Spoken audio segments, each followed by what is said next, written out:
Claremont County. There's an empty trailer park somewhere tonight. My name is Brandon. I'm married. I have 2 kids, a 6-year-old and a 2-year-old. They're both going to grow up to be game show hosts. I know that because they will not stop asking me questions. The 2-year-old, his favorite phrase right now is, "What's that noise? What's that noise? What's that noise?" And you're right, it's cute. The first 300 times. The other day I took him to Walmart. We're walking past the checkout, and he says, "What's that noise?" I said, "Well, that's people buying things, buddy." And we head on past the electronic department. And he says, "What's that noise?" And I said, "Well, that's video games and TVs." And we head on back to the automotive department. And he says, "What's that noise?" And I said, "Shh, Daddy farted." At that point, he turned into a parrot. "Daddy farted, Daddy farted, Daddy farted, Daddy farted." I knew 2 things. 1, I had to shut him up, and 2, I had to get out of the contaminated area. So I picked him up, and I'm running through the store, and I think people thought I was stealing him, I think. What does code Adam mean, anyway?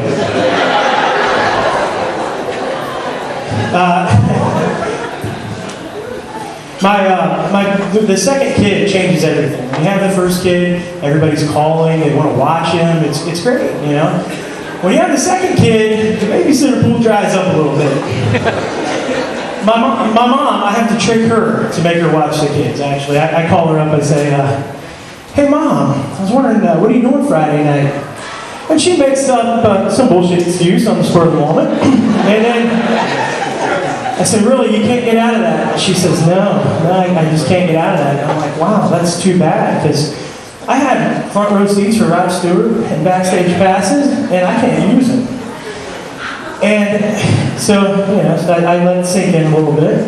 And then I said, "But you know what? What are you doing Saturday?" And she says, "Nothing. What do you got for me?" I said, "I got 2 kids. I'll bring them over, man."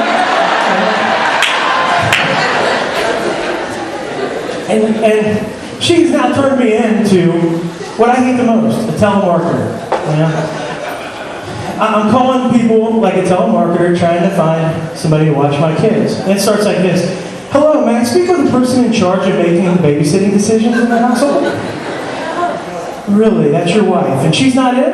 When would be a good time to catch her?" After 7. "Okay. All right, thanks, Papaw. I love you. Bye."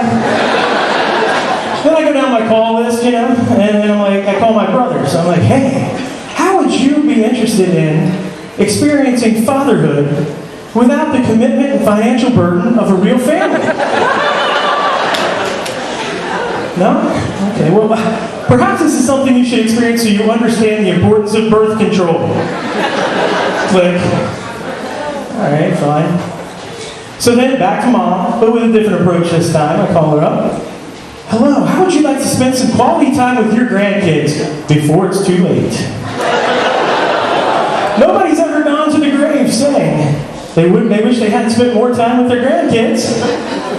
But before you answer, let me put somebody else on the phone. A little guy I like to call the closer.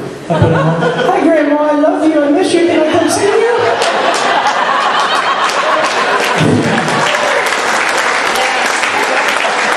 That's my name back right there, babysitter. The thing is, I don't even need a babysitter that often. I'm a DJ. I work Saturday nights. I do a lot of weddings.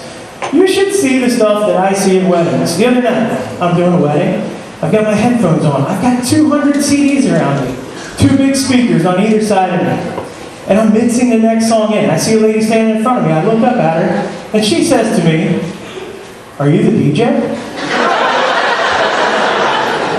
I said, "No, I'm the priest. I'm just looking for a song that'll make these little boys shake their asses."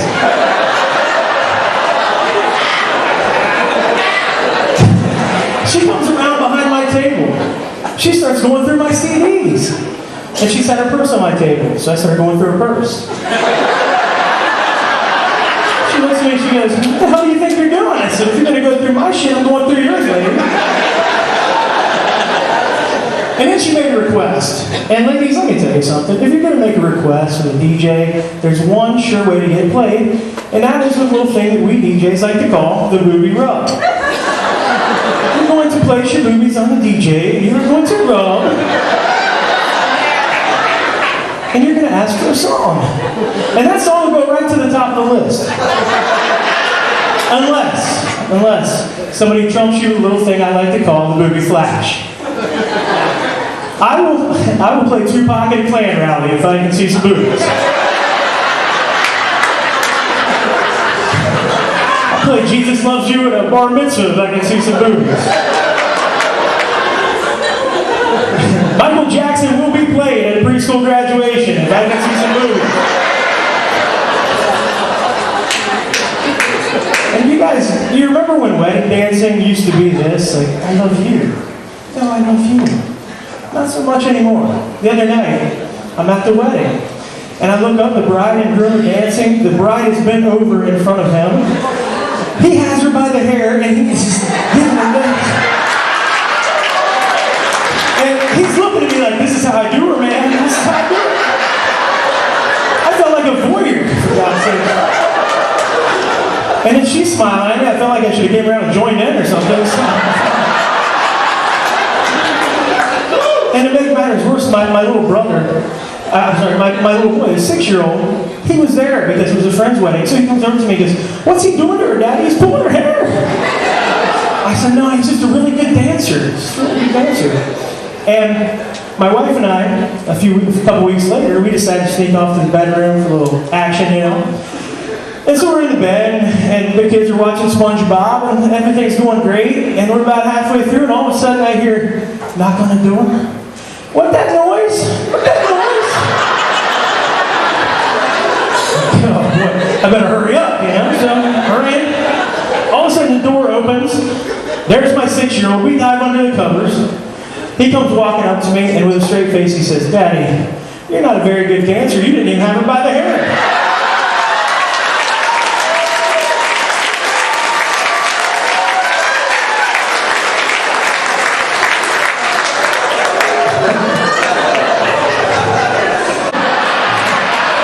That's my time, everybody. Thanks a lot.